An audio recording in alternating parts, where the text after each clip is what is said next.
welcome to the Hook Movie Podcast. Long time no see. We're really excited because we're going to be dastardly pirates today because we have some pirates of our own here. Welcome to Paul and Rick. Hi, guys. How are you? Hey. How you doing? Doing well. Oh, gosh. You've been sailing for a long time, so thanks for taking a break to, pause at the port, which is the Neverland port, I guess we'll call it. But, why don't we start out with how you got involved with Hook? Did you hear of auditions or were you hired through another, another process? Well, we were both actors. Yes. And we were actually living together at the time. My wife and Rick was in our second bedroom in Burbank. Yeah. And we had already done Fiddler, right? Yeah, we met doing a production of Fiddler on the Roof. And in 1990, and actually, because your wife and you were working for a talent agency, yes, we knew a year in advance that they were going to be doing this pirate movie. And I don't know if they had a title yet, but it was like, I found out a year in advance, so I stopped cutting my hair. We both stopped shaving, stopped everything, stopped cutting our hair, stopped shaving, everything. Yeah. Not even cleaning up. And then to be as authentic. Yes. Yeah. Then I think the first audition was the stunt one, right? Before we got wasn't it the stunt one? It was, yeah. So we heard that they were, the first thing you could audition for one of the to be a stunt pirate, so sword fighting and things like that. And we'd both done classes, so we choreographed a fight routine where he at the end he knocks me down with his belly. So we made it kind of like vicious and crazy pirate stuff, but then we made it funny with him knocking me over with his belly, and we got as I recall. I mean, we got a huge ovation. Memories are more fun than they should be. But yeah, I remember that people kind of cheered for us, and then it turned out the place where they had done the auditions, it was a stunt school.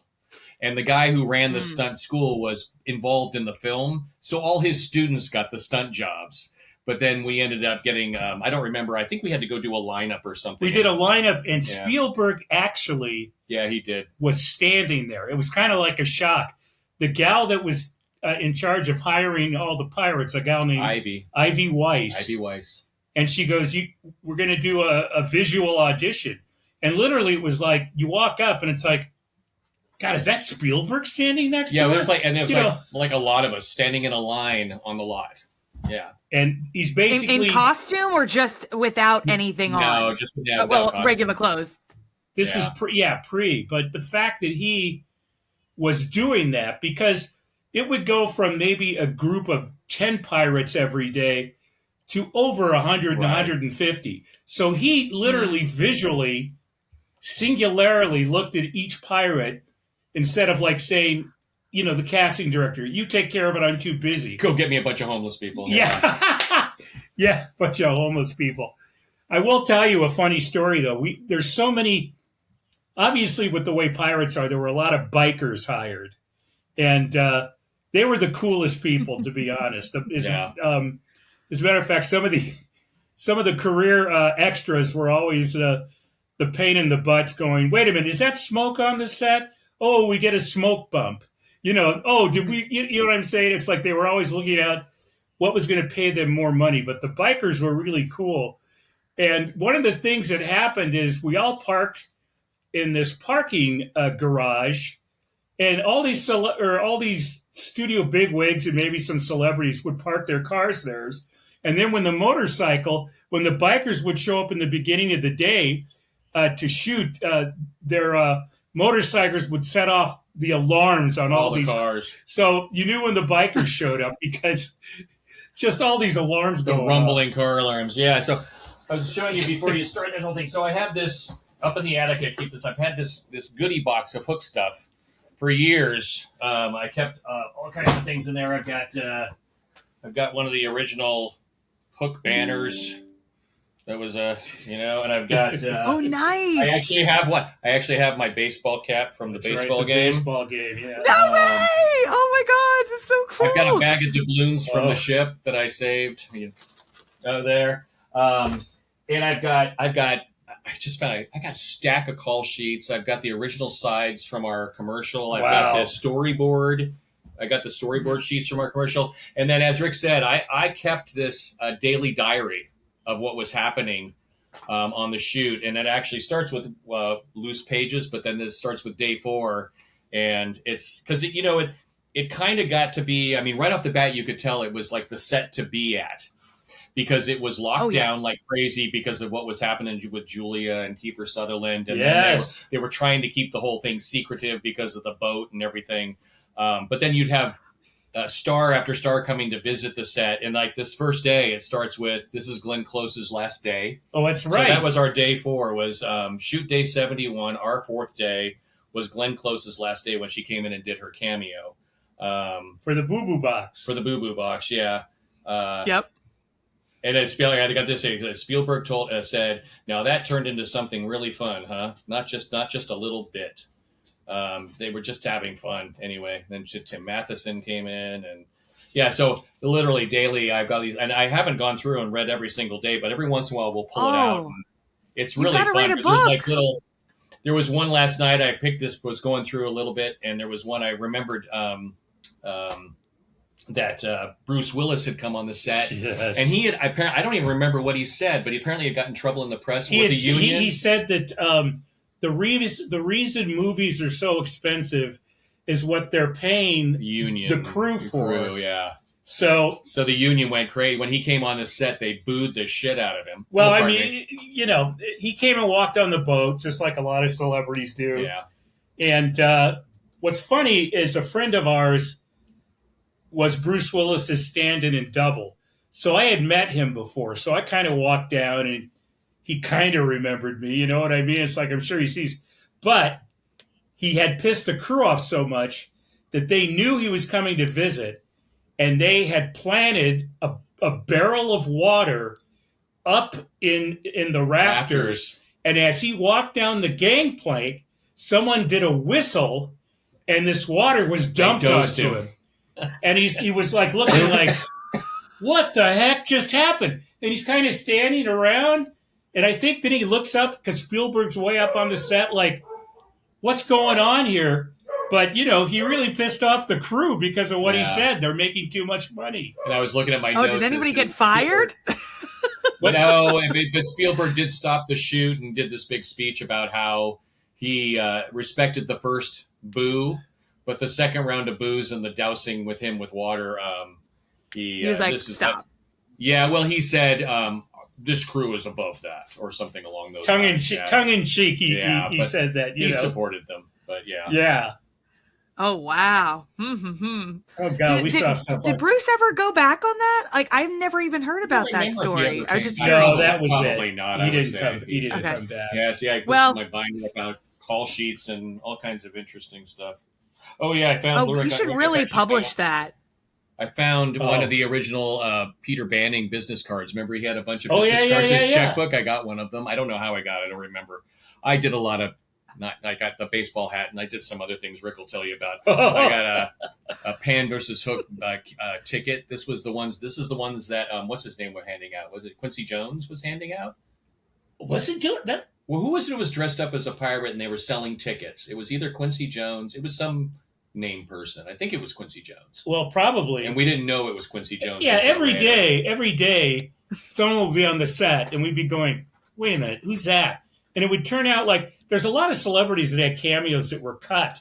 I mean, to be honest, Spielberg, because it wasn't a money issue, it became a time issue. He had 6 hours of film in the can that he had to cut down to two and a quarter hours. And you guys know it was a musical to begin with, right? Yes, that was actually what we were going to ask about, the musical numbers, because, you know, you had this whole scene of leading up to getting to the ship, obviously, and you have the lovely wenches as well, too. We got to speak to them probably a year ago, and they, you know, they had their own singing section. So yes, obviously that was all cut, but you filmed it all from top to bottom, correct? No, like I literally sequence. Yeah, you guys made a comment in the commercial thing about me playing the upstanding bass, right? Yes. The stand-up bass, and they actually had me learn the notes of the song. So I was playing the notes of the song. And then, as I'm sure the wench has told you, the lyrics all talked about the reason they're called hookers is because of Hook. And that was what the lyrics were. It was, I can't remember exactly what they were, but remember it was, they do this whole little dance, and then the lyrics were, the reason they're called hookers is because, prostitutes are called hookers is because of Hook. Yeah. Which is not true. Mm-hmm. And then, I don't know if they told you that they would go into, there was a woman that was beating a blanket or a carpet, beating a carpet. Yes. Crap. Beating a carpet to the beat of the music, and she had a string attached to her. And in the filming, what they did was they followed the string through the town, and they kept going and seeing different things. And at the end of the string was a guy getting a tooth pulled at a tonsorial parlor, to the beat of what she was swinging. And then that led to the bar where they did the peg leg dance. Yes. And Robin joins in the peg leg dance. Wow. So this was all filmed. This was all filmed. We saw a rough cut of it, didn't we? We did. We saw a rough, over Spielberg's shoulder. We saw a rough cut of that whole sequence. And I think it was the first thing we worked on, wasn't it? And because the coach of the Lakers at the time, Pat Riley, came to visit the set, so Spielberg goes, hey, I want you to take a look at this. We spent at least 2 weeks just shooting this opening number. I mean, they brought in this guy named Michael Schmuin, who was a highly rated choreographer from San Francisco. And he came in, and I swear to God, if you could ever see this, it was an amazing number. But, the problem with Spielberg, if it's a James Cameron movie, you're going to get a lot of scenes that were cut available to you, like when he releases it down the line, and like maybe a director's cut, or here's scenes that didn't make the movie. Spielberg doesn't do that. There's so many scenes that he shot. Oh, when we saw the premiere, there's a moment where we're on the ship, and with the checkbook, and where he shoots him, he's like, how much is it going to be? And he shoots him, and he misses, and he says, which they cut, and he kills the pirate behind him. Yeah. And he says, who was that? And he says, he was the cook, and everybody goes, yay! Well, after the shot, they cut there, and there was a whole bunch of, like a couple of weeks of filming, and then they show a whole bunch of smoke because the cannons had been shot at the end of this sequence, and they go from here. I think it's from him shooting through the checkbook and killing the guy, and then suddenly the kids get hoisted up on the thing, and we went, whoa, what happened to that whole section? Oh, yeah. There were whole sections of the, when they, and then I saw that in the beginning too, when they cut through, and we're dancing to the music as Robin's moving through town. You can tell we're moving to music, and you go, what happened to that whole sequence? Oh my! It was amazing. It was giant like, sequences. Can't believe it. So you had no clue going into the film when you were watching it for the whole thing that he had cut everything. Nothing. No. And for me, and as well as Paul too, I had 2 great scenes that got cut. I was initially hired because I have a fake eye, so I went to an audition literally with people with fake eyes, fake arms, fake legs. And I was initially hired because they had this pirate strip poker game that was a scene where there's 4 of us there, and it's like they're betting body parts, and it's like, I see your eye, and I raise your leg, and then the next pirate goes, I see your leg, and he takes his leg off, and I raise your me arm, and so they shot that scene, and it's Hoffman walking by as Hook as we're doing that scene. It got cut. Oh, that would have been funny, though. Well, and then the scene that really upset me that didn't make it is I was the innkeeper, and when Robin Williams is disguised as a pirate, they show this scene, and all these pirates are coming up to me and going, "Arr!" And I'm giving them grogs of ale. Arr! But then when Robin Williams comes up and he goes, "Arr!" I give him like one of those pink drinks with flamingos. I mean, it was like the most effeminate drink you could give someone. So his R made him get like a frou-frou drink instead of grog. So that's a scene that was cut also. Yeah, there was a bunch. And what's funny is we found out we weren't supposed to. The pirates was the last thing that ended up getting shot, but they were going to go after the pirates to Tiger Lily, which was going to be what's her face, Lisa Bonet.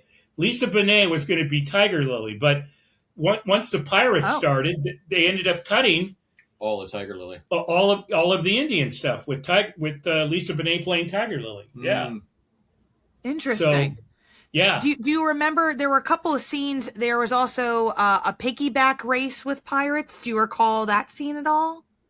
A piggyback race? Piggyback race. Which one was that? Race. Nah. I don't remember a piggyback race. We would have been there. There was one with Jack was receiving his pirate costume. Do you remember that one at all? Is this turn? There's like a whole scene of them dressing him up. God, I don't remember that either. You know what was interesting also? He had enough money that every set, every shop, every room, every corner was all practical. I mean, they put so much money into these sets just so if Spielberg thought, oh, wait a minute, let's do a scene over here. It'd be cool to shoot really quickly. So everything was just amazing. So, I mean, I remember that scene where they show him breaking all the clocks. I remember that scene. Yes, I do remember that. If you remember that one where he brings... Yeah, that was. What about the infamous legend that Bob Hoskins had bought all of the pirates some drinks because they were wrong? Or that's us. By the way, that was us. Tell the story. Go ahead. Well, it's the end of the shoot one day, and we got to pass these guys' trailers, like Bob Hoskins and Hoffman and Robin Williams. They had like these prairie schooner, they call them, but really fancy trailers. And I just jokingly stuck my head in to Bob Hoskins' trailer, and I said, hey, you got an extra beer in there? And he looks to Paul and I goes, come on in, boys. And we end up spending maybe 2 hours there with him, and his childhood friend was his stand-in. So he'd been hiring this guy all his career. So we basically sat there and drank beers with Hoskins and heard some great stories. Yeah, and then he did buy, but there's the separate story about how we made a bet with him about finishing the shoot at a certain time. I remember he bought beers for everybody. He goes, what do you got? Because, those guys are getting the high-end craft service. He goes, how are they treating you guys and the pirates? Because we had one soundstage, which was our holding stage. And I go, oh, we're doing okay. We got, cereal, donuts, And the thing is, after we talked to him, all of a sudden the next day, they're reeling in these cases of Guinness, and he ended up buying beer for everybody. Beer for like 150 pirates. We went back. I think either a day or two later, we went and bought him a really nice bottle of scotch. Yeah, Macallan's. We went and bought a really nice bottle of scotch, and went back to his trailer a couple of days later. I can't remember how long it was. And he was genuinely touched. Yeah, he was genuinely touched that we got him again. He told some great stories. My favorite, he told the story, his first job, he was like a truck driver or something, and somebody convinced him to go audition for something. And he went in the room, and they handed him a piece of paper, and they go, here, read this. And he goes, all right. And they go, no, out loud. He had no idea he was supposed to pretend. He was just him. When you saw him on film, that was him. That was he was just that relaxed guy you'd meet in a bar, and just that he was Bob Hoskins. So, well, it sounded like he kind of kept things at bay because, as you had said, there was a lot of drama happening behind the scenes, and it seemed very overwhelming for Spielberg. And it sounded like Robin Williams and Bob were kind of the people who would mediate everything with jokes and just, kind of. Actually, it wasn't. Would you say that that's true or no?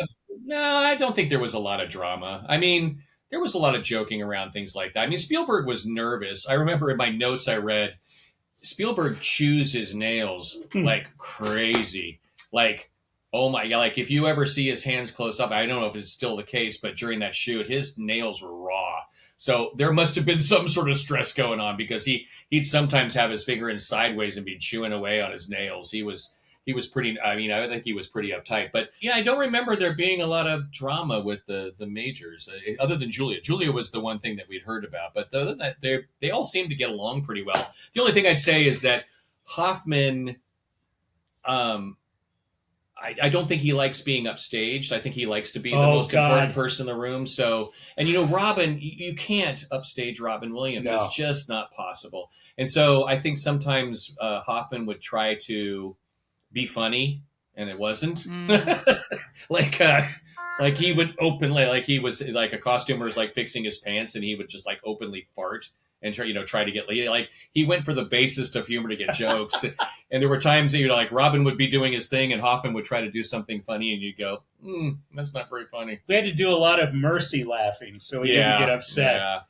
Because I'll tell you, there's nothing like to be on a movie with Robin Williams, because I don't know where he gets the energy, but it takes forever for the setups when they're moving cameras around.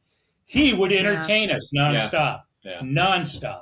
Now, the interesting thing, though, is if you ever got him alone, I was one morning I was standing on one of the edge of the boats, and he just walked up and stood next to me and went, he does that, morning, champ, morning, champ, and started having a conversation with him. And, oh, my God, normal, intelligent, nicest guy in the world. We're having this great conversation. But the moment that somebody else on the set sees a nobody like myself talking to Robin, they start to come over because they feel like, they can, Robin's talking to people, and the moment 2 or 3 people would come close and be part of the conversation, boom, he'd become Robin Williams. And it was disappointing because I thought I was having this amazing conversation with him about Fisher King. And, I love that film. Yeah. I love and we had that film. We had an incredible conversation with him under the boat, underneath the deck of the boat, about Awakenings one time with David Crosby. Oh God, David! We were talking with David Crosby, and one of his roadies was with him or something, and they were talking about the druggy days, and we were commiserating, and Robin got in the conversation, and then it was this quiet conversation about Awakenings, and he was talking about how he had visited those actual patients and all the things with the throwing the ball and then throwing it back and things like that. He said that was all real, and but when you got him in a small group or one-on-one, incredible conversations. And then, he couldn't help himself. He would just go explode into Robin, almost immediately and start doing stand-up and. But he was the thing that I'll always remember. And of course, it's one of the last things we saw. The commercial we did for Coke, like the day after they wrapped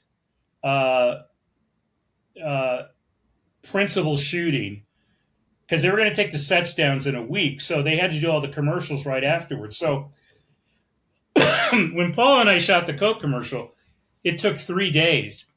And like on our last day, all of a sudden, Robin Williams was standing there, because the last scene they shot with Robin Williams for the film was where he falls in the water and the mermaids save him, if you remember that. He falls really? Off the boat. Yeah.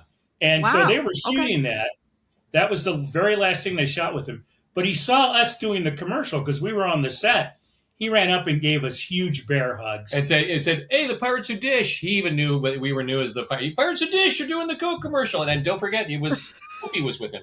Oh, okay, yeah. Whoopi Goldberg was with him. And I was standing, at first they were talking to him, and I was sitting on a bench, and they had their backs to me, and Whoopi Goldberg was like right here. And he goes, oh, and Paul, and Rick went, hey, and Paul, and he was like, oh, hey, you guys got to come over. And Whoopi Goldberg turns around and goes, ooh, good thing I didn't fart. Oh gosh. Oh my God. So let's talk about the commercial since you brought it up. I think we have some footage. There it is. Captain Hook will never miss one Coke. There you are. There both of you are. Oh. That kid who steals the first Coke, who's he was the son of one of the stunt coordinators, remember? Oh, that makes sense. Yeah. Captain Hook. The last Coke in Neverland. Yeah, I can tell you the number of times that I had to sit there while they threw tomatoes in my face. This is so cool that they actually shot on the set, because usually these are done, months later after the film is over. So they were rushing to get this done. So how were you guys picked to do this particular commercial? Were you, was it just because of... They actually picked from the Pirates. Yeah, they kind of announced, and they opened it up to all the Pirates, all the stuntmen, just any of the actors that were in-house for the movie already.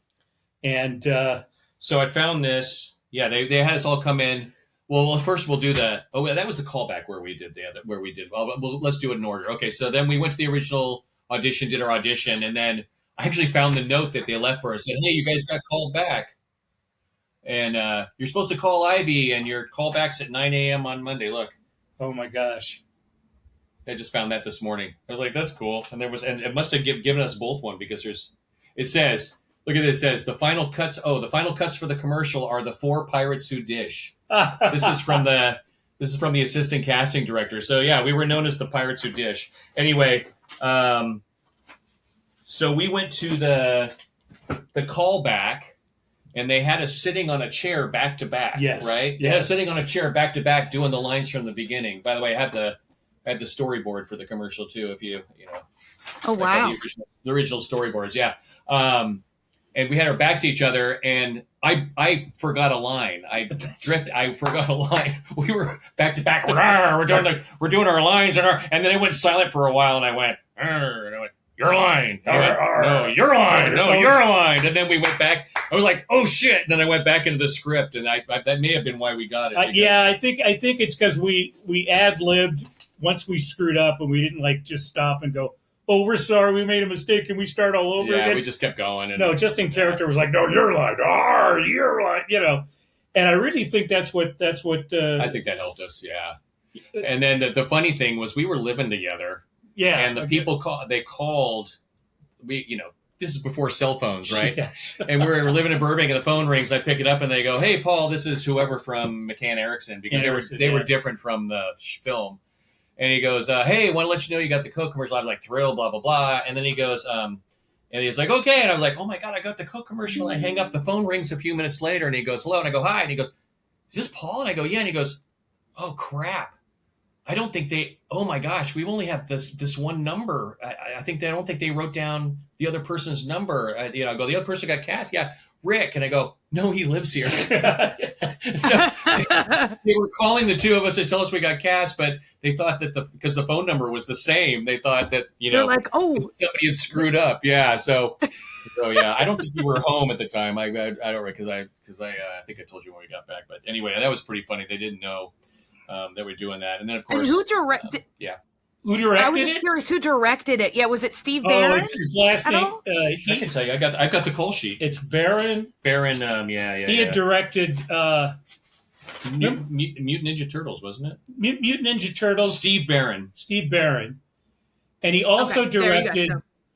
He directed the Take on Me. Take on Me. He directed that video. Yeah, the original, the big music video. Nice. Where it's kind of illustrated, and then the live person comes out of the cartoon.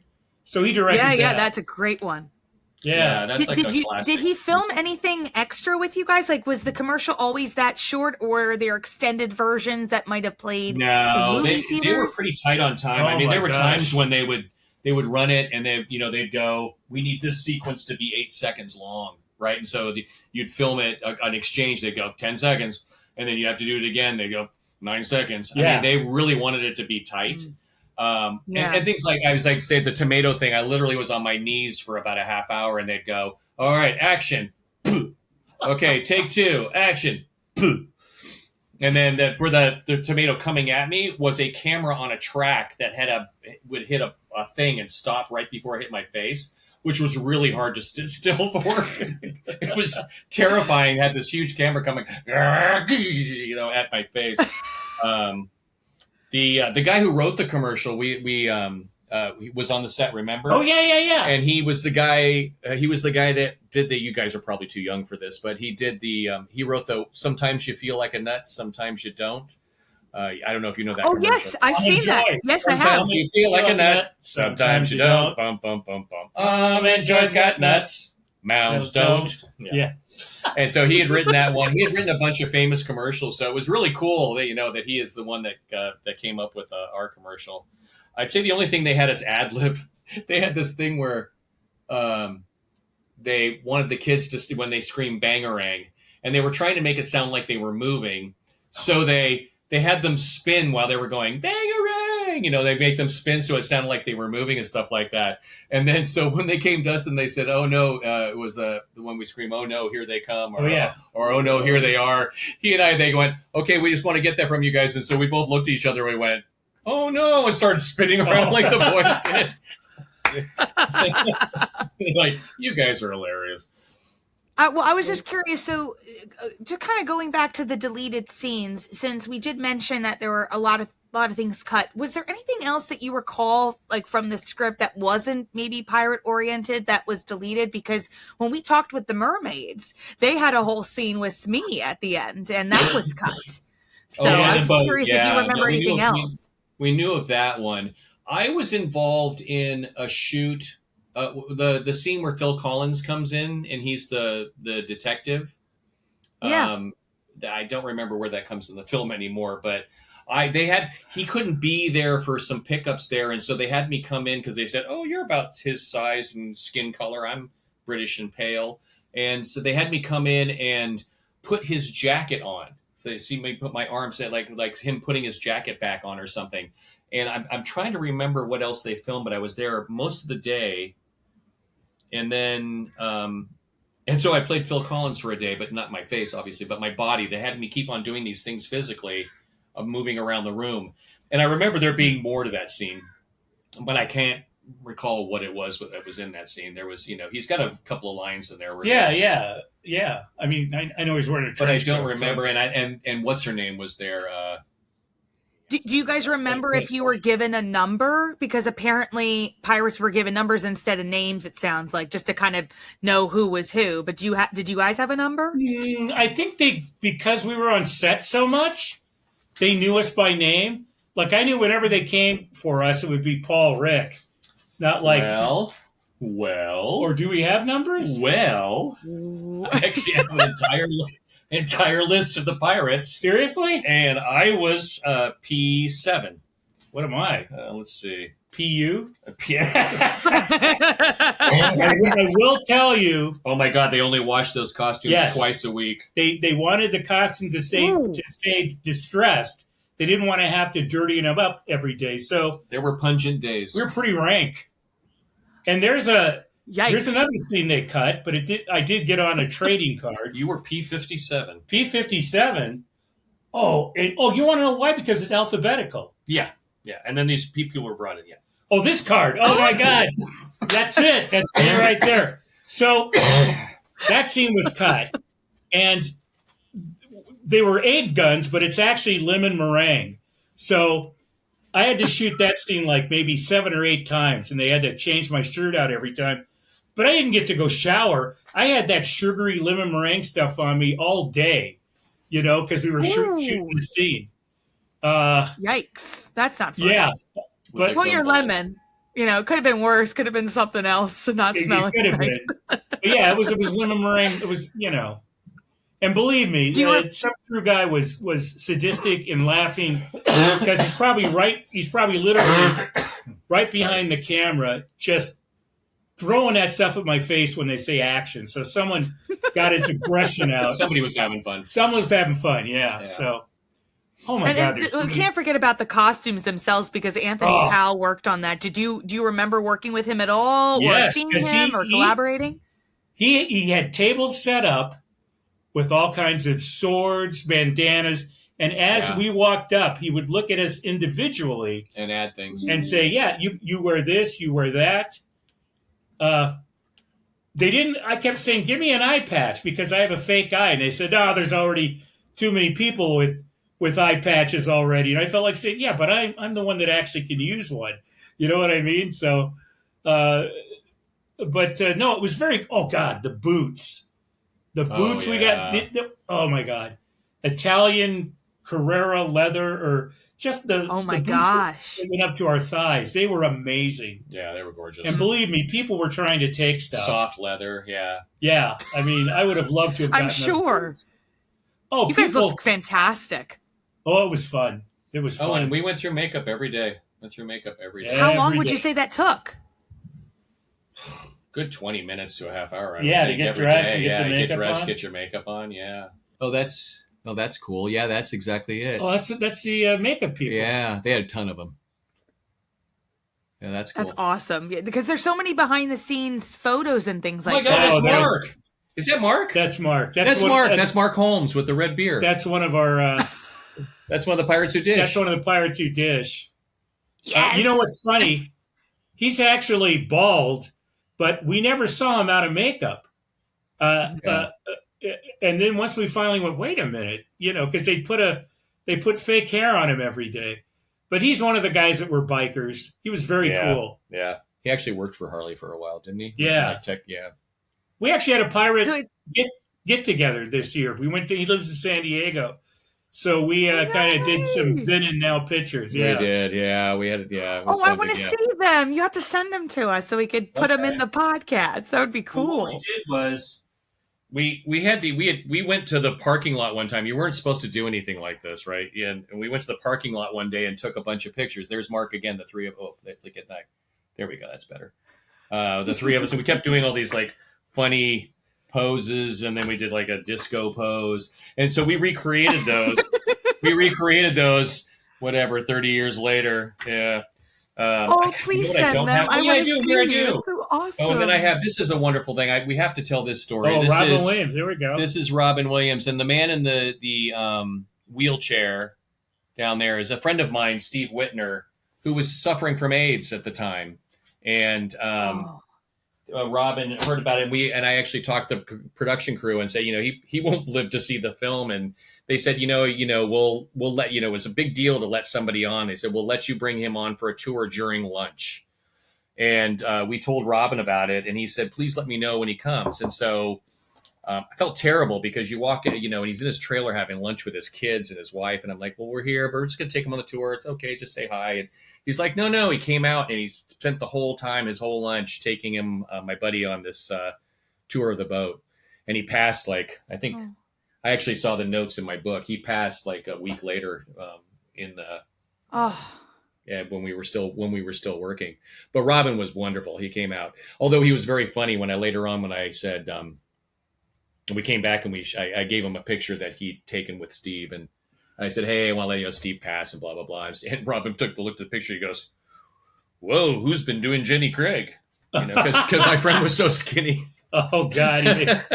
Oh my gosh. He is definitely the irreverent humor guy, but yeah, it was still funny, but I will tell you about Robin Williams. For a celebrity, he was one of the most down to earth people. Yes. He would talk to anybody. His assistants spent more time pulling him away from just regular conversations with, craft service. Yeah. Oh my God, look at this. Yeah. So that all these sets were built in the same sound stages that The Wizard of Oz was shot on. Mm-hmm. So I think that was also the dilemma. Everybody was hyping this up to be the next Wizard of Oz. Yes. And not really giving the film a chance, right? Yeah. Yeah, it was, unfortunately, the expectation was very high. Ended up being higher than I think what the movie actually achieved. It felt like that, though, when it was being made, though. It felt like it was going to be this, Wizard of Oz-ish type of thing. I think part of it, I think, is that he ended up cutting so much of it. And I mean, sacrificing it to get it for length in terms of it, rather than for the, and story. He cut it. And some of the story. And honestly, I ended up not being a huge Dustin Hoffman fan because he kept playing it for the sadness and the whole thing. And I think when you have a movie like that, like The Wicked Witch of the West, is creepy as hell. You have to have a bad guy in this kind of movie. And Dustin just didn't play the character as evil as he probably could have. And it seems like, I think it loses some balance there, because when you have him play pathetic and the daddy, trying to be the daddy figure and all this crap, I don't think it does much for the story. I think you need to have an evil bad guy for people to root against. Foil. Yeah, to the hero. Yeah. So I got to tell you. Oh, that's me right there. There we are. You guys are right there. Yeah, we're right there. And there's other Mark. There's Mark, the other pirate who did. Yeah, and that's that kid you knew. Oh, too, yeah. You know what's funny? It's like a bunch of pirates got fired in the first couple of days because whenever they'd shoot a scene on the boat like this, they jockey for position. Yeah, it's like they'd fight to get in front of and finally, right next to get Hoffman or somebody. Yeah, yeah, it's like you can't be in every shot. They started telling these guys. They ended up actually firing people because, a bunch of hairy men dressed as pirates. It's basically a wrestling match to try and get in front of the camera. Yeah. So I have a story about Paul that you'll enjoy. Yeah. So, like, it always seemed like towards the end of the day, Dustin Hoffman would start to Slur lines. One scene, I swear to God, they did like 27, 28 takes. Oh no! And they had these. They actually, I was behind him on the top of the deck, and they were holding up a giant cue card for him because he kept blowing the line, and it was the U, and he kept turning the hook the wrong way. And Spielberg kept going, "No, I need it this way," and he kept going U, and they go cut, and he was like, literally, it was 8 paces this way, 8 paces that way. Say these 2 lines, point the hook, and he couldn't get it. And they had the cue cards and stuff. And I remember him turning to us and going, "I'm so sorry. They just gave us these lines this morning." And I wanted to go, "Dude, I know it now." But anyway, go ahead. And he'd go like, it'd be like take 23, and Steven would go, "I think we got it." And he'd go, "Oh, can we do one more for me? For me, Steven. For me, Steven." But that was the day. I think that was the day that I sat. We were sitting on this. He's going to tell the story. We're sitting on the stairs, and we had been speculating that he was drinking because they're, like he said, towards the end of the day, sometimes there's actually a line he says, the outstretched hands of your children or something. When he says it in the movie, I go, that was one of those moments where we went, that he must be drinking. Anyway, go ahead. So, you let this story. We noticed that his assistant always gave him this sports bottle to drink. There were like 2 of them. And Paul always wanted to, we all wanted to know. We all wanted to know Paul was the bravest. Paul goes, "I'm going to go take a sip of one of those when they're not looking." So he went and took a sip. I literally sat right next to Dustin Hoffman. He was just to the right of me, and he had set it down in between us. And he took a sip. When he turned his head, I went, and put it back down. And we found out that his assistant, I guess they call it black velvet, but he'd take 2 sports bottles and half Guinness beer, half Dom Perignon champagne. Yeah. And they called it black velvet. And he would drink and he 2 of these. I think he had like water too. I think there was one that was water and one that was, But yeah, it was, I sipped it and knew immediately, oh, this is dark beer and champagne. He's Mr. Method Actor. He thought Hook should always. And apparently it made his breath bad. I mean, they said it made his breath bad. So there was some, actor's method to his madness. But he was, we did figure out there were days when he was drinking and And he would only talk to you as Captain Hook. Yeah. He was very. He wouldn't talk. Very boisterous. He's pulling a Daniel Day-Lewis. He did that. Yeah. He pulled or a Tom Cruise. Yeah. He pulled the "I'm not going to talk to you unless I'm in character" type of person. Yeah. Because once you saw him with his makeup off, you just see him. He just don't talk to me. Head down. He looked like a little old woman when he did, and when he had no. He's like really small. He's 5'5", yeah, 5'6". Really small. It's really tiny. And he looked frail. He would go to his, and he had a driver, and they would help him to the car. And when he wasn't Hook, he'd go, "Ooh, who's that little old lady?" And it was Dustin Hoffman. But yeah, and he would, there's that line in the movie where they're going Hook, where we are going Hook, and he's going to do his speech, and he turns around and goes, "Oh, how I despise them all." He would say stuff like that. He'd go, "Good morning, I hate you," or he's like, "You rotten crew of misfits," as he walked by, and yeah. Did that help you get into character? Well,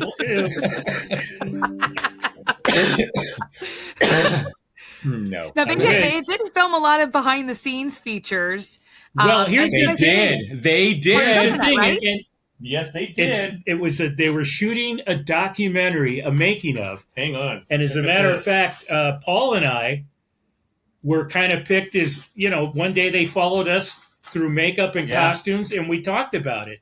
So check this out. I actually have it. It says, "Please sign this. This is for the behind the scenes documentary."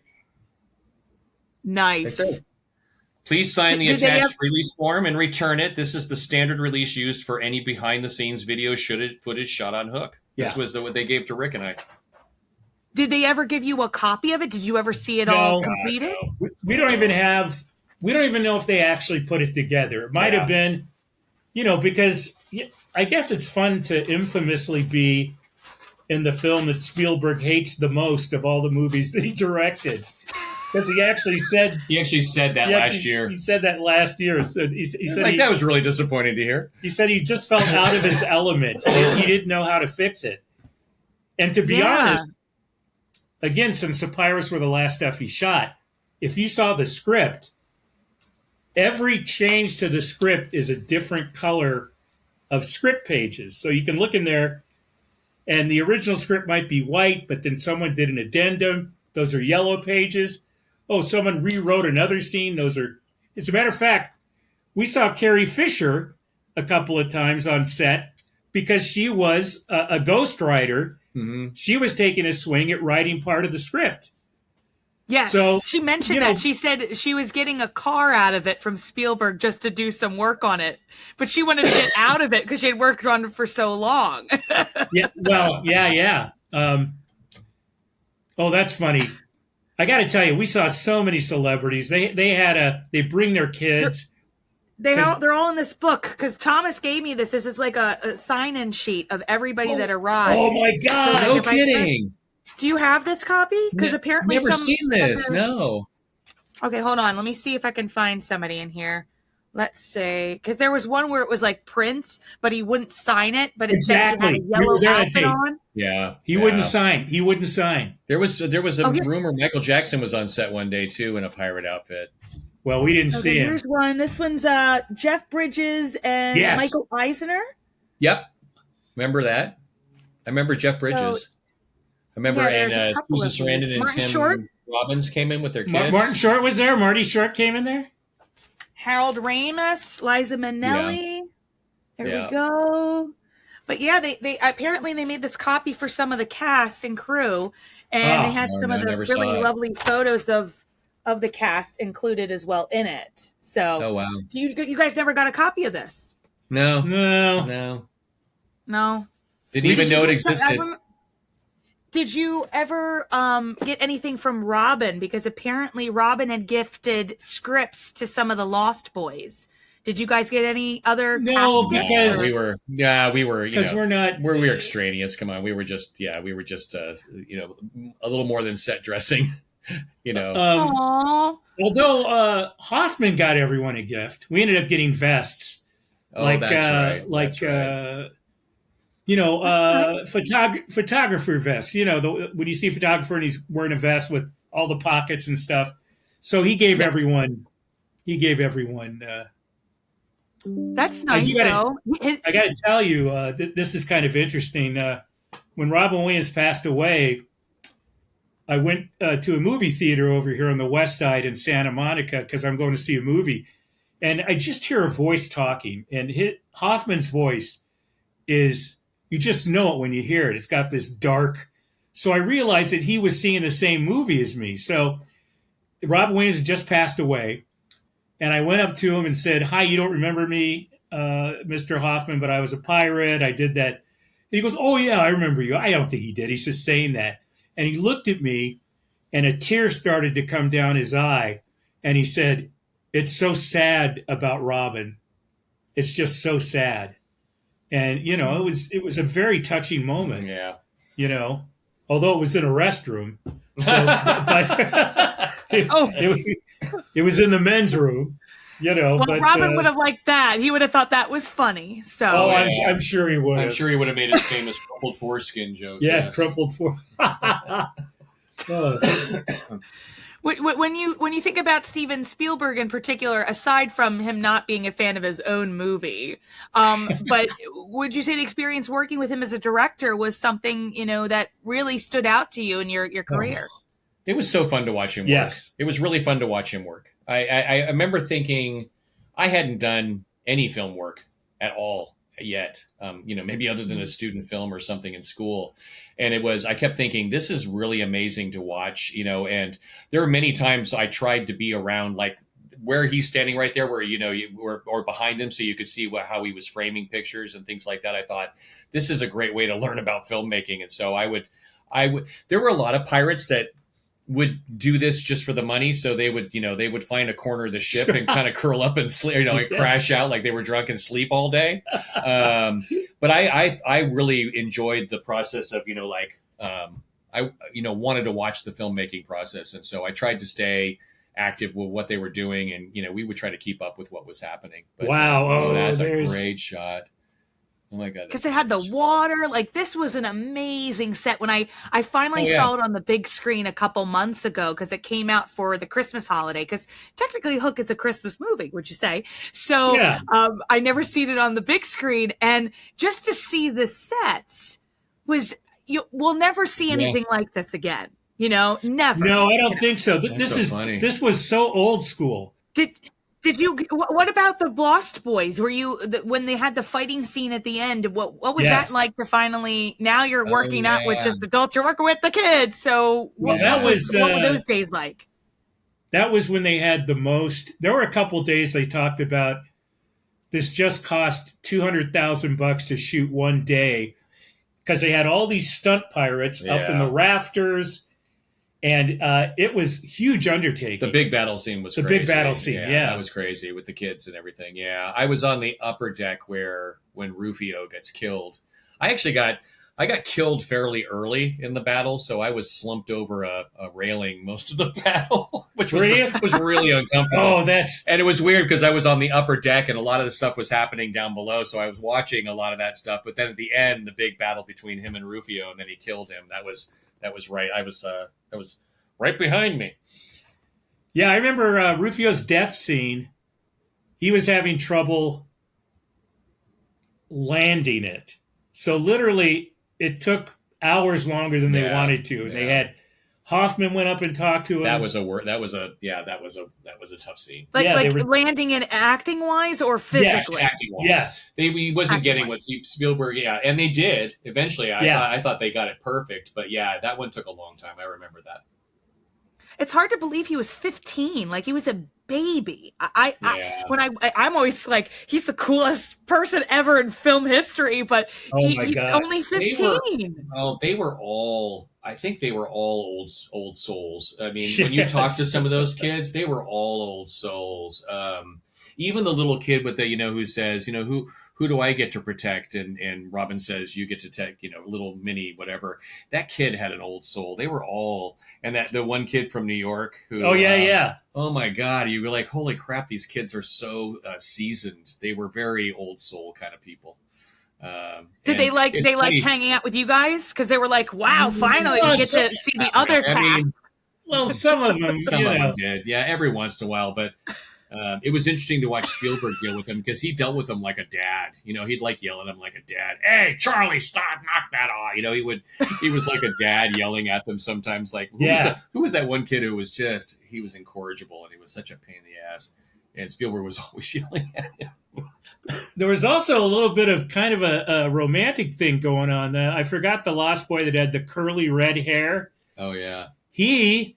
And the gal that played Robin Williams' daughter, the little girl, they would like hold hands and like go around the corner and like smooch a little bit. They're like 10, 11 years old. Yeah. I mean, it was like, what's going on here? Yeah. They generally were actually pretty good kids. They were good. What's so funny though? You talked to Charlie Korsmo and I go, man, what a career. Because he had done also, I forgot the name of the movie, but he did it with Uncle Buck, wasn't it? What About Bob or something? Anyway. Oh, that's right. That was it. What About Bob? Yeah.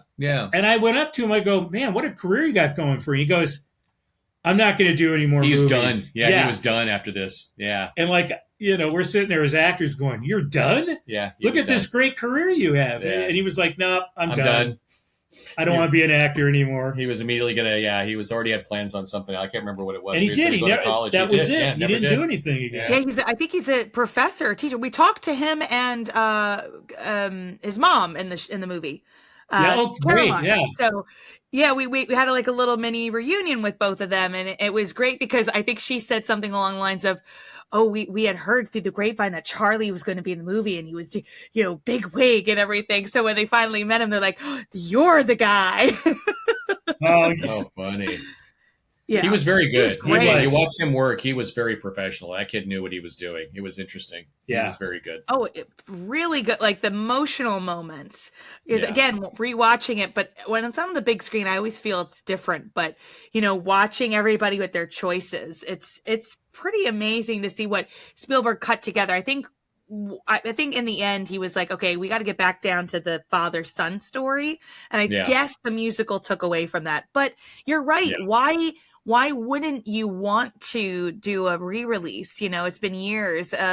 Even I guess it was so uncomfortable for him. He's like, I don't even want to go back and think about it. But you know, you have all this footage and people love it. So, you know. Well, maybe somebody will one day when he's, you know, he doesn't care anymore. He's the only movie he ever released any scenes that were not included in the original was I think it was E.T. And he went, no, Close Encounters. Oh, yeah. It was like the 25th anniversary, and he put some scenes in there that weren't in the original, the original cut. And that's it. Mm. Yeah. Well, we were surprised when they re-released the album, like the soundtrack, because they had to get permission to do that, right? And so we were just surprised that. Yeah. Yeah. Yes, I have mine too somewhere around here, but they had to get his permission and John Williams. Yes. Mm-hmm. So we're hoping for, you know, maybe at some point. I always keep telling Thomas, I'm like, if I ever run into him, I'm going to tell him, I'm going to be like, sir, just let me edit the behind the scenes. I will do it for you, just for free. So here's an interesting thing. I hope Paul's okay with this, but one of Paul's best friends, and I've become a friend of his too, was an actor when I met him, but then he became a studio executive, and he actually got the job as president of Amblin, CEO of Amblin, for a couple of years. Yeah, his name's Michael Wright. And we would go up to him because he's dealing with Spielberg every day. And we said, hey, just nudge him. Tell him that you're friends with the two pirates from the Coke commercial.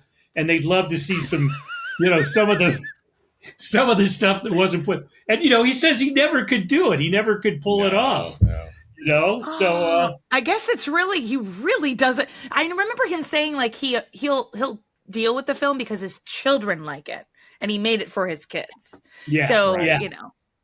I think it's interesting that, you know, a personality like that, people just don't say those things because I knew a few people that worked on, you know, Star Wars, you know, and like previs and visual effects and things like that. And I said to one of them, I said, you know, did no one ever say something to him about, you know, Jar Jar Binks or when Yoda like goes crazy, you know, like a spinning top at that, you know, one of the, you know, the first three movies. And he goes, you know, you're sitting there and you're looking at this and you're going, this is really dumb, but you just can't bring yourself to say it to George Lucas or Steven Spielberg in the middle of a meeting because you know you're just gonna, you know, you'll get in trouble. Yeah. Also, I'm sure. You know, if everybody goes against you, you look like a complete jerk, and you're probably never going to work with them again. So. Speaking of Lucas, there was one day because it's only on like a movie set like this where you'll have an experience like this. But we're sitting on the boat and we look up, and on the deck of the boat, it's Spielberg, George Lucas, and Brian De Palma all standing there together talking to each other. And like we're looking and going, this is never going to happen again. Yeah. We're not going to be near these three. It's history.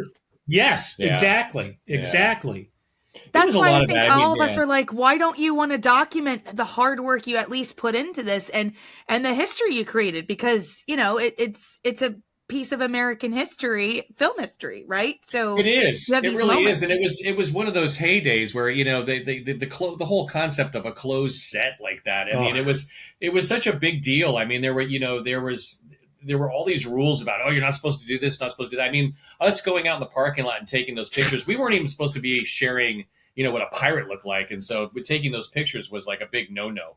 And so it was wild. It was wild because you know, it was very, very secure set. We actually, we tested our luck by getting in the car at lunch in our pirate outfits and driving through the McDonald's drive-thru. We did, yeah. So, which was a couple blocks away from MGM Studios. So Sony Studios. We pushed the limits a few times. Yeah, so you guys were causing trouble.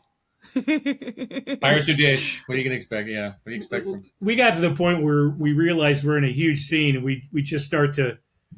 There's a scene where he hits that home run, and all the pirates join around the baseball game, and they do this crowd shot, and you can't see it, but we're kind of like doing synchronized swimming in the back. There's like 2 or 3 pirates, like Busby Berkeley exactly. stuff. But and we thought, oh, someone's going to come up and yell at us, but they never did. Well, we did it on remember we did it on the deck. We did it below the ship too. Yeah, we did some synchronized just to entertain ourselves. We got in a circle and did a whole Busby Berkeley, Esther Williams thing on one of the docks, and we thought we were just doing it for our own entertainment. We look up and Robin Williams and Spielberg, they're all watching us. Oh shit! And they're all like. Hey, that's the fun of it. Like that's the best part of making a movie, right? You put up with. You can write all you want on a script, but when you're on set and you get to improvise and have fun, that's the joy right there. Yeah, absolutely. Right? I'm sure. Oh, those guys! I remember one time it started to become a one-off because I think Robin Williams made a joke about, I was in that big hit Popeye, which was horrible. Yeah. And then Hoffman goes, well, and then he did it on camera. Yeah. Oh, it'd be famously known for like his worst films, Popeye. And then I think Hoffman went. Hoffman jumped over and started talking about Scimitar, Ishtar. And then Spielberg jumps around and goes, "Yeah, but what about 1980 or whatever, 1941?" So they were all they got into a battle of who's done the worst. Whose film. bomb was worse than the other one? Yeah, that would be fun footage to see. That was a. Oh my God, that's hilarious. So now, all these years later, can you tell us a little bit about what happened after Hook? Where did your careers take you? Where did you go? Oh, well, I had already done some stuff. Like I was in the movie Ghost and stuff like that. So, who were you in that? What? I still make about $2,000 a year in residuals, but do you know that movie at all, or? Well, yeah. Well, my friend Armelia McQueen was in it because she was one of Whoopi's roommates. Oh, son of a gun! There's a scene where this. That's the very beginning. The beginning where this angel statue is hauled up into their loft, and Patrick Swayze's in the window, and I'm right next to him. He's one of the movers, and so I'm one of the movers. Way! Yeah, the scene's like a 90 seconds long, and I swear to God, it was 3 days of interiors at Paramount, and then 4 months later flying to New York to shoot the exteriors for a scene that takes 90 seconds. I mean, that's what's so amazing about how long it takes to shoot this stuff. Yeah. But yeah, so I did that, and as far as I'm concerned, I was like an opera major in college. We met doing a production of Fiddler on the Roof together a year before Hook happened. So my career, I've made a living doing a lot of musical theater, and there's some other films I've been in, some TV stuff. It's stage work. You've done a ton of stage work. Of stage work. So I'm kind of semi-retired now, and I got a pension out of it. This is the smart guy. This is the smart guy. He's the smart guy because he went and I was working in marketing and enjoyed that. I started enjoying making money. The actor thing was a lot. My wife and I were both actors when we got married, and we were living. We could pay our rent, we could pay our bills, but we weren't getting anywhere. And I started to gain a little success in the marketing world. I ended up, long story short, started a small software company in the late 90s, so it's not that long afterwards, that became a fairly successful 3D animation software company. And and what's it called? It's called Maxon. It's a product called Cinema 4D. You know it? Yes. Mm-hmm. Well, we were doing research, and Thomas was telling me a little bit about it. So I was we got to ask you about it. Okay. We came into a very competitive industry. There were a lot of 3D packages on the market. And the one thing that we did well was we educated people on how to use it. We helped them become successful artists because we realized, if they're more successful as artists, that they will, they'll keep subscribing to the software, right? They'll keep updating their software every year. Oh my God. Oh, that's classic. Oh, that is classic, Thomas. I got to tell you, that's classic. There were probably 6 or 7 hooks, and the prop people, they almost had to be policemen because people were always trying, what thing can I take from the set? You know what I mean? we knew this one pirate who lost a leg, because he was a motorcycle rider. So there were 2 or 3 pirates with fake legs, but his leg was hollow. So he stole the sword by taking a piece of it, like taking the hilt of it one day, the blade of it the next day. So people were, in his leg. In his leg, So, he's probably got an amazing collection. Yeah, no kidding. Oh my goodness! See, this gets back again to everything being practical. There were piles of treasure everywhere. Yeah, I'm sure every pirate ended up with a bag of doubloons. I still got a bag of doubloons. Yeah, I think we all got doubloons. Yeah. Oh, and I have one of the pirate's eyes. Oh too. God, I see your eye. I see your eye. And I raise your knee. Oh, and here's. Wait, can you hold that up again? Sure. Whoops. Yeah, this is one of the eyes. And then I love it. Here's a couple of the doubloons, what they look like. And they had these were everywhere, piles of them. And then here's one of the little rubber bullets they shot at us, which are really soft. But nice. we got hit by a ton of those. What else is in here? Is that it? Oh yeah. You guys were probably the last good pirate movie that came out before the Pirates of the Caribbean season. Well, you know what's funny about that movie is because I was thinking, well, I just did a pirate movie. And then they put the breakdown out for it, and they said, no fat pirates. They've all got to be emaciated. So it was like, well, that took me out of the picture. And you were already making too much money. I just moved on, yeah. Actually, you know what's funny is Ivy Weiss, who did, she was the casting director. For the Pirates. For the Pirates, yeah. She did another movie, I think it was Cabin Boy. Remember, she did Cabin. Oh, yeah. So we did get a call, and some of the pirates followed her to do that. Also, some of the pirates followed her because she did the inmates in Shawshank Redemption and Fisher King. Yeah, because there were a couple of the guys at the end where he's I love New York and doing it. And after he's woken up, and you see all the crazy people. There's a couple of them. You're going, oh my God, what's his name? That's the guy from the movie. Yeah, we had nicknames for them all. I can't remember. We started making up nicknames for all the pirates, because of... there was some drama. There was one pirate. I mean, this is literally a hard scene. This was a scene shot on the ship. And Robin's stunt double, it's where he does like a triple flip off the plank during the fights. And then he comes up. He does like a flip, and then he comes up, and he's actually flying. Well, they had to shoot that with the stuntman. And this one pirate he's supposed to be dead on the rail, but he'd always do so his eyes were always in the shot. He was always like, look at me. And they literally had to reshoot a scene one time because it was perfect except for this guy. Now, these days they just CGI it out, but they couldn't do it back then. You know what I mean? So they literally had to reshoot it. I mean, you were on the shit list if you caused, something like that to happen. Yeah. Now, I got to tell you also, if people brought their kids on set, he would grab the kids and give them a tour. He was always like, oh, I got kids on the set.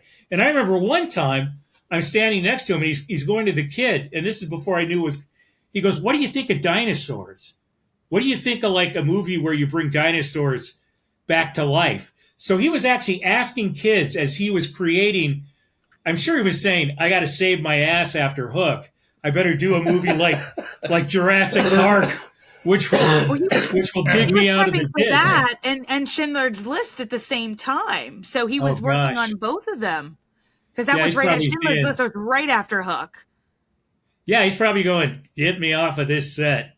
Did you guys ever hear about whether or not they preserved any part of the set? We went. Didn't they reuse it for Dracula?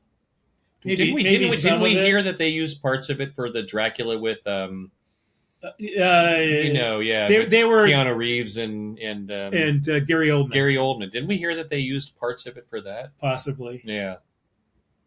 But we got a tour later on. It was very sad to walk on those sound stages and have the stuff all torn down after probably 6 months. It was quick. Yeah. So it's like, could you imagine if they had made it today, and that set, people would want to go on it, they would just keep it, I'm sure, so people could just come and pay to walk around the set. Yeah. I just feel it's like such a loss that they don't have so that. much detail in that thing. Oh my God, it was crazy. There are parts of it they never even used for shooting. That whole where the ship is, and then there's there was a whole big tower, and that's where I got my doubloons. I was supposed to be passed out, and the only thing they shot up there was the little girl singing, the daughter singing that the end of that song. I don't think that was ever used again. And I sat there for hours when they were filming her. I was one of the passed out pirates somewhere, and that room was just decked out, and there was a mound of doubloons. That's how I got away with it, because it was literally a mound of doubloons behind me. Or like, just take one. Yeah, I know they had a little bag. I took a little bag and filled it, and okay, got my So you want to know the celebrities that we made fun of that came to the set? Sure, yes, please. Well, every day it was like, I think the most impressed I was Sidney Poitier came to the set. Yeah. And I was like, oh my God. But Steven Seagal came one time. Oh God, they made fun of him so bad. And he thought that we were cheering him, like, oh, it's Steven Seagal. And he like walks up and goes, hello. But actually we were going, what a jerk. I mean, the guy you could see the ego on him just melting. Like, he just thought he was God's gift to acting. But that was actually a daily occurrence. We would just go, what celebrity is going to come today? Yeah, if I go through this, my book, I just go, every once in a while I hit on, this is this person or that person stuff. A Katzenberger and family are here today. There's one. The kid who played Elliot in... Henry Thomas. Oh, yeah, we saw Henry Thomas. We saw Barrymore. She came, Oh, yeah. I can't even imagine. My gosh, that's probably the most stories I've heard about celebrities coming to a set in all my time podcasting. Is just this. It was like a who's who thing. It was a who's who. Susan Sarandon, her husband Tim Robbins, Susan Sarandon, Mel Gibson. They were just amazed at the set, because I think it's like you said. Yeah.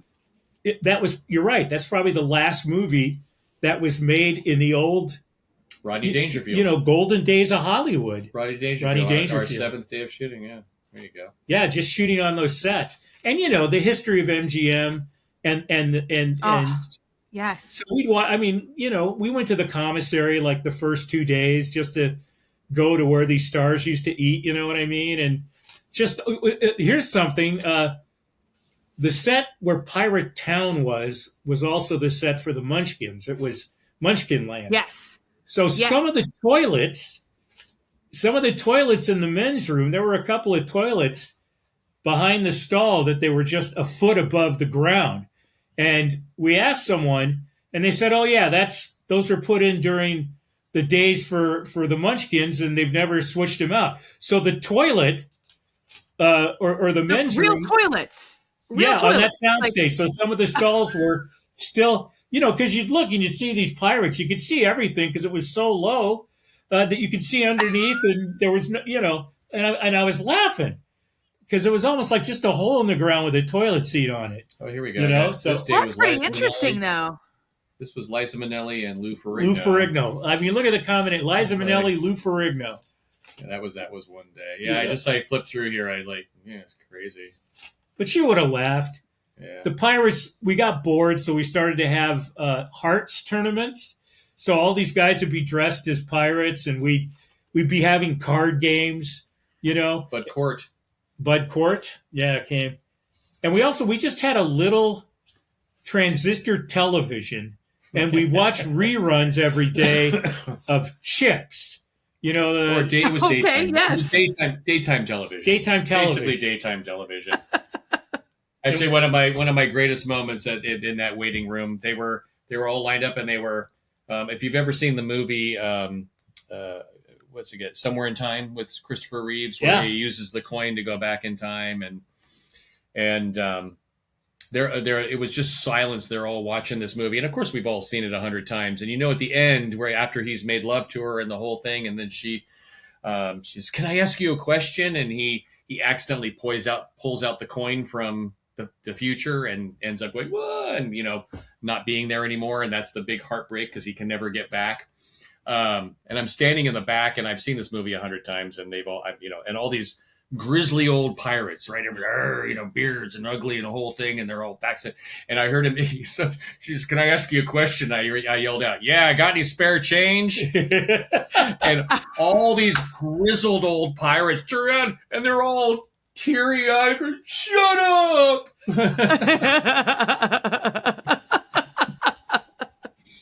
Well, that's hilarious. My dad's gonna like that story. He loves Somewhere in Time, and it's so funny because people go to that hotel, which was shot on location, because they love the film. You know what I mean? And can you imagine if they had kept any pieces of the set ship or anything? Yeah. Well, they had the Universal Studios Orlando theme park. I'm just thinking of this now. Why, Steven was a major part of that.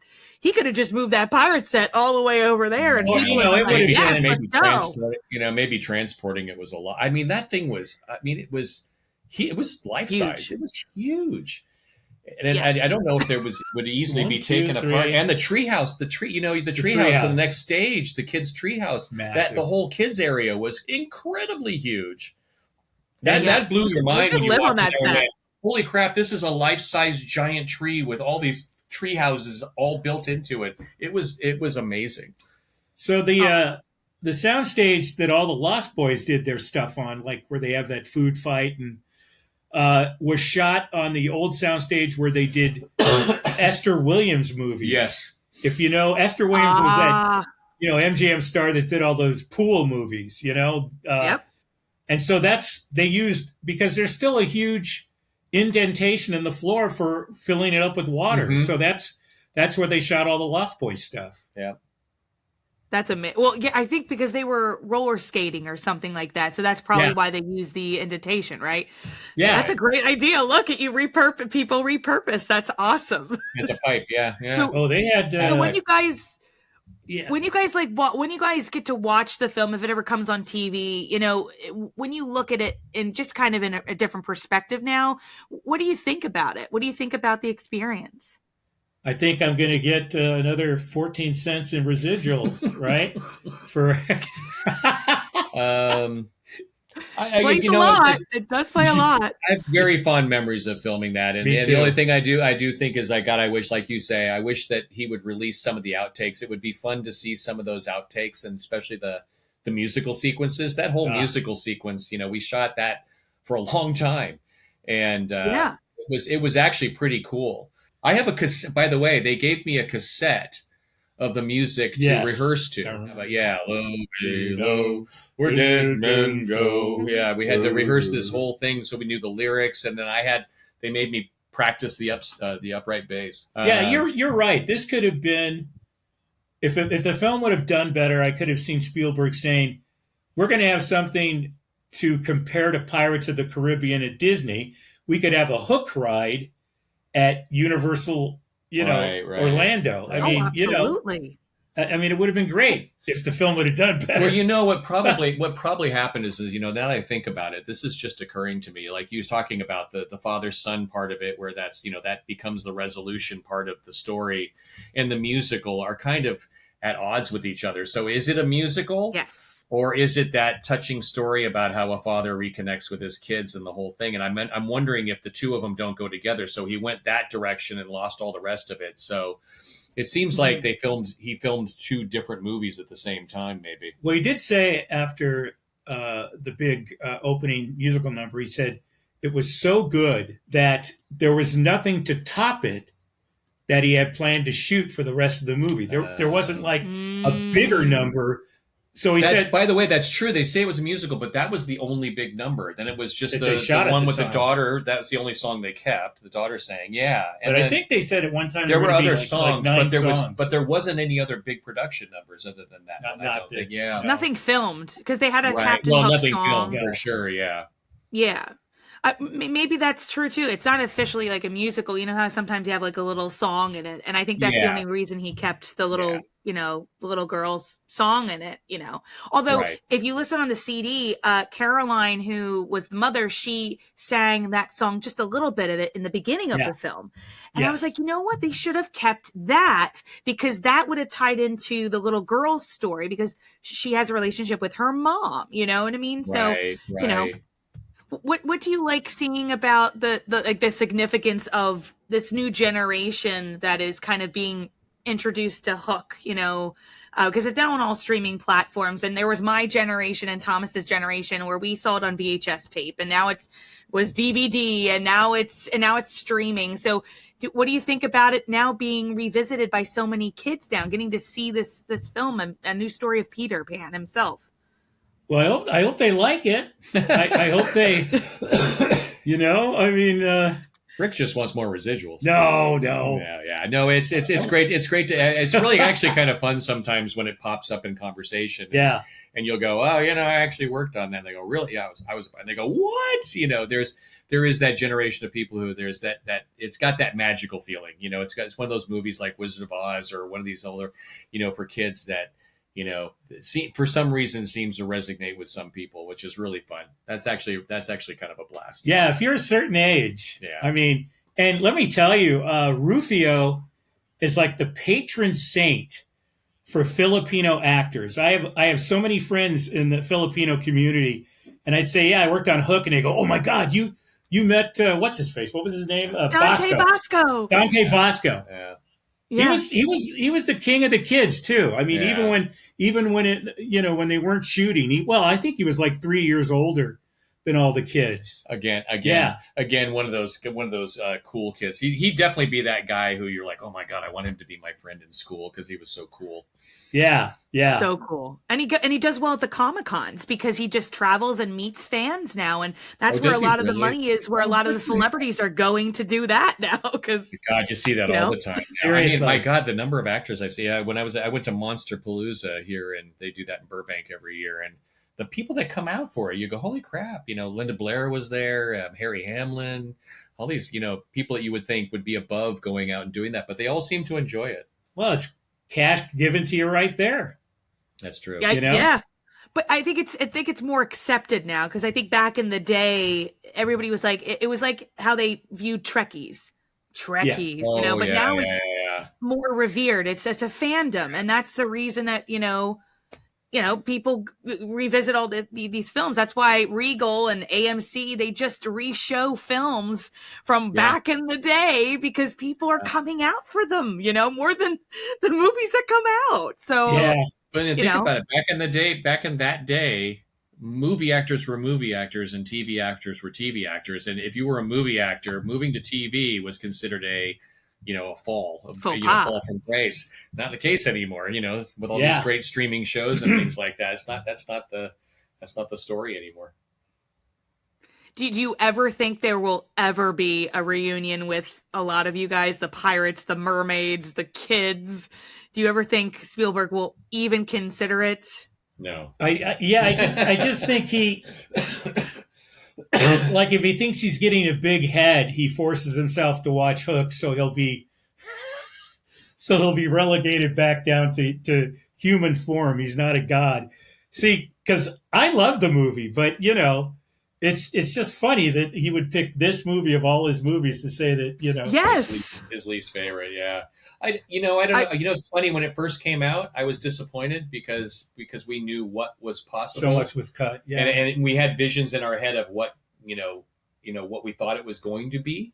But I come to it, later on, when I've seen it years later, come to enjoy and go, okay, I see what he did. He cut this in. I see why he cut this into the film he did. But it does disappoint me that I did have kind of a Wizard of Oz, with the musical numbers and everything. I kind of thought it was going to be more than what it became. But I get why it became what it was. He also had the fat lady sing on the the last day of the shoot. The last shoot. They literally they did the last shot, and then the lights in the entire soundstage went out, and a spotlight came up with a large woman in like wearing the Viking big outfit with the big Viking helmets. horns and everything, and opera singer, and she, the fat lady sings. The fat lady sings. So they did. That was the very last And then they broke out cases of Dom Perignon. Oh my gosh, that's right. And they popped champagne, and we all had champagne. I never said a word to Spielberg to that last day. I actually finally got a chance. I thought I got to say something, and I just walked up, and I can't remember exactly what I said, but it was something along the lines of it was so much fun to watch the process and watch you make this film, and it was just really, really nice to be on it. And he looked at me carefully for a second. And he goes, "There's a really good shot of you in the film," and then walked away. And that's that shot where my reaction shot to the kids when they're in the net. Oh, there it is. Yes, that's me. Oh. Yeah, there's a really great shot of you in the film. I was like, wow, that was really cool. And then later on, somebody forwarded me this article that somebody had written about the Spielberg face, and it's all these the reaction thing where like when everybody's looking at the three and then at the close encounter and an ET and it's all these shots, and somebody wrote me and said, "Hey, have you seen this article? You're a Spielberg face." And I was like, "Oh, how that's cool. a great honor right there." Yes. Didn't they do the first shot of you like this, but your teeth hadn't been? And they dirtied my teeth. Yeah. Yeah, they did a shot and they stopped and they were like, my teeth weren't dirty enough, so they had to they dirtied my teeth. And this was really funny. I kind of thought it was a reward because I had done I had ad-libbed something. At Bob Hoskins. Remember, he said, when he goes, "Oh no," that part where he says, "Oh, his head's defunctified," or he must have lost his memory, and he's looking through the paperwork. And he said, and he says something like, "But I thought something," and I screamed at him, "Well, you were wrong!" And he grabbed me and beat the crap out of me. And I remember you going, "Oh my God, you should have seen your face while he was beating the shit out of you." And he was gentle. He didn't hurt me, but he made it look like he was beating the crap out of me. And after that, Spielberg pulled me up and did that shot. See? Oh, I love it. See the magic of making a movie. Oh God. We were just talking about what if they could make this a musical, an official, how everything's being like a Broadway musical. Yeah. They should. They should. Could you imagine? Because John Williams is still with us, so give him a ring. Seriously. They actually could. They could do that. That would be cool. Yeah, that would be cool. Oh, wow. That's something worth it to me. You know what I mean? I think it would be great. Great opportunity to kind of bring it back. And if Spielberg doesn't want to show you what he did, why don't you just, bring it back in a different way? Exactly. Yeah. How do you like this, Stephen? Yeah, that's a great idea. Somebody should do that. I wish. We've been talking about it for so long with everybody who's been on this podcast. We're like, come on, let's do it. I'm like, I'm waiting to win my jackpot so that I can actually pay for it. I'll call Spielberg and say, "Hey, I have the money. Just give me the approval." I mean, think about it. They did it for The Outsiders. I mean, movies you would never expect to be a musical. This is for sure would be. Exactly. This is made for it. Come on. It really is. Actually, it really is. That would be really funny. You could recreate that whole moment with the woman beating the carpet and having it follow through. Oh, sure. It'd be great. They could do the whole pirate town. Yeah. That's so cool. Do you guys have any other projects or anything that you'd like to promote on the show so our listeners can keep in touch with you or see what's coming up next? Or oh gosh, I play in a band. I have a band with Michael, my buddy, and my daughter's in it. We have a band called the Laurel Canyon Band. We play around Southern California. We do gigs like once a month. We open for name bands sometimes, mostly 60s, 70s bands. We do Laurel Canyon Band. We do all the music that came out of Laurel Canyon. So the Eagles, nice. Jackson Browne, the Monkees, Linda Ronstadt, Crosby, Stills, Nash & Young. Really tight harmonies, a lot of fun. Just kind of a fun gig thing. We play. We just played last week. We play different gigs and like I said, we've opened for some really fun old, like the Association. We've opened up for John Ford Coley. Nice. Just all these old 60s and 70s bands. So we'll open for those guys sometime. Sometimes we just do our own gigs, but yeah, that's fun. I just stand on a corner in Hollywood with a sign that says, "We'll work for food." That's it, pretty much. That's my career at this point. Well, thank you guys very much for being on the show. You stopped at our Neverland port. I know you're off to sail to wherever your next destination is. I'm going to go mow my daughter's lawn, actually. Oh, well, there you. Well, it's nice weather, so that's a good thing, I guess. It's a beautiful day. It's a beautiful Thank you day. guys so. Thank you guys so much. It was so much fun to talk to you, and yeah, best of luck in your next Neverland adventures. Arr, arr, arr.